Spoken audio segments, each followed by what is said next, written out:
Former Buhari's minister refuses to give up an official car of 200 million naira. Hello everyone, welcome to Newsport TV. As we all know, it's almost a month since ex-president Muhammadu Buhari left the seat of power and handed over to current President Bola Ahmed Tinubu. For the past few weeks, it's been a period of change as the atmosphere in the country has changed. Hashtag the renewed hope that the president has claimed that his administration is going to bring, with series of changes being made left, right, and center.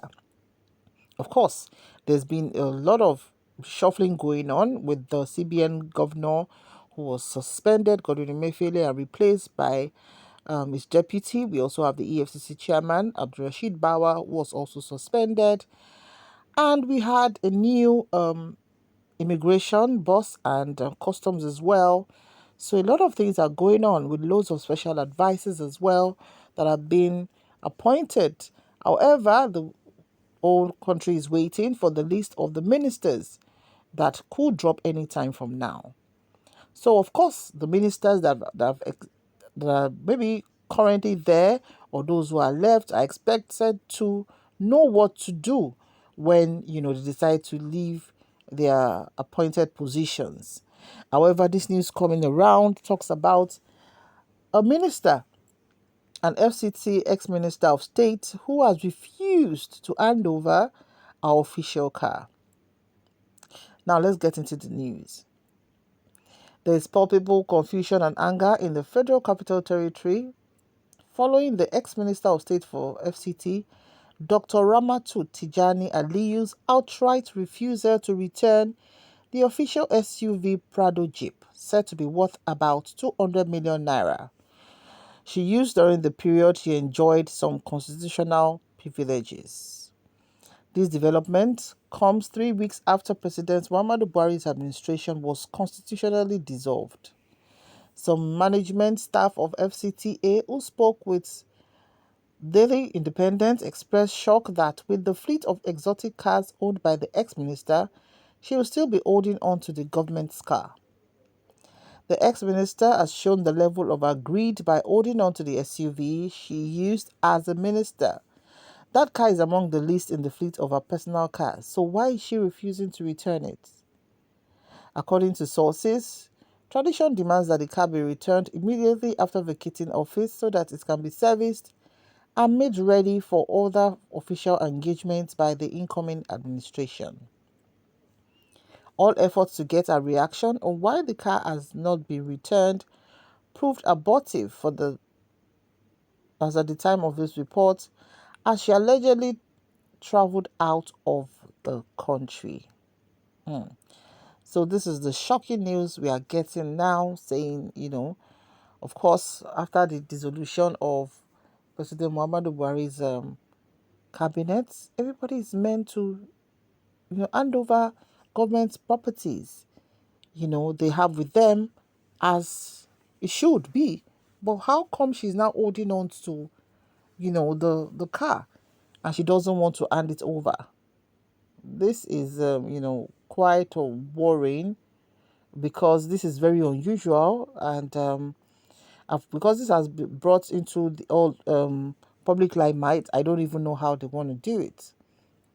The source said that the continued occupation of the official office spaces is a pointer to the speculation that the ex-minister was lobbying to come back to FCT as a minister. So, in her mind eye, she's still having possession of the office space, and of course, this car in question, and all of that. The source said if President Bola Tinubu could approve the dissolution of all boards and parastatals of federal government, why should ordinary aides of an ex-minister be doing within an official office space? The ex-minister has shown the level of greed by holding on to the SUV car. The investigation also it was also gathered by the reporter that at the twilight of her tenure, she was busy mopping up every opportunity around her to the disadvantage of even her close aides. The investigation also revealed that the FCT Muslim Pilgrim Welfare Board had serious logistics glitches in preparing for the 2023 Hajj because the ex-minister hijacked almost all available Hajj slots and allegedly used them to lobby Tinubu's close allies for appointment purposes. Hmm. This is a serious one. This is actually a very, very serious one.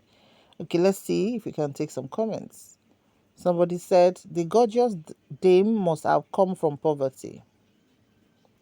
Another person said, um, corruption can't fight corruption. Forget all this gra gra. Another said, imagine a special assistant driving an official vehicle worth over 200 million naira. But to increase pensioners' money to just 200k is a big problem for federal government. Mr. President increased his salary to 8.1 million naira per month. Lawmakers' salaries increased by 114%. What have the populists done to warrant these excessive jumbo pay packages?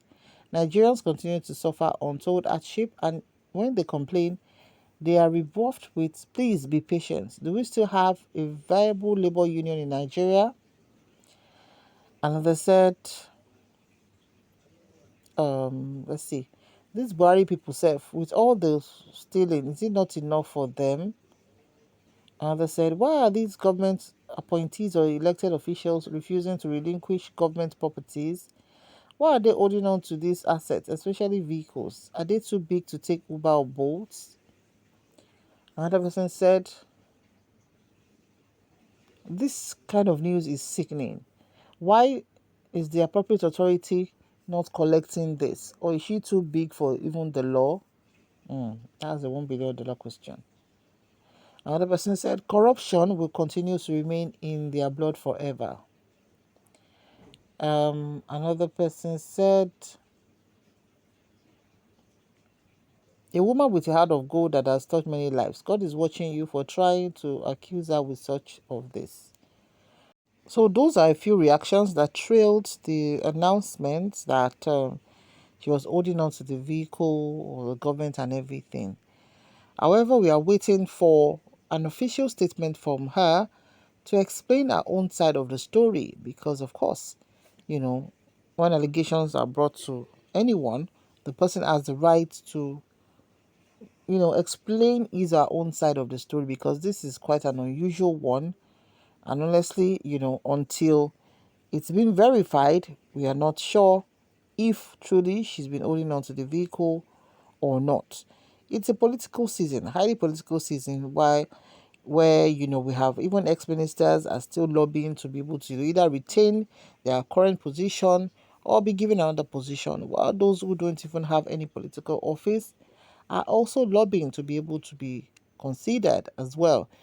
Of course, as a Nigerian, we know the high level of lobbying meetings that are going on, you know, for relevance of power. Power is a big deal anywhere, and Nigeria is not an exception. So let's keep our fingers crossed as we wait for an official statement, on this allegation to this woman. That's her name is Dr. Ramatu Tijani Aliyu. So let's keep our fingers crossed. Thank you so much for watching. Do remember to like, share, and subscribe to our channel. To our new subscribers, thank you for joining. And to existing subscribers, thank you for always stopping by. We'll see you in the next news. God bless Nigeria. Bye for now.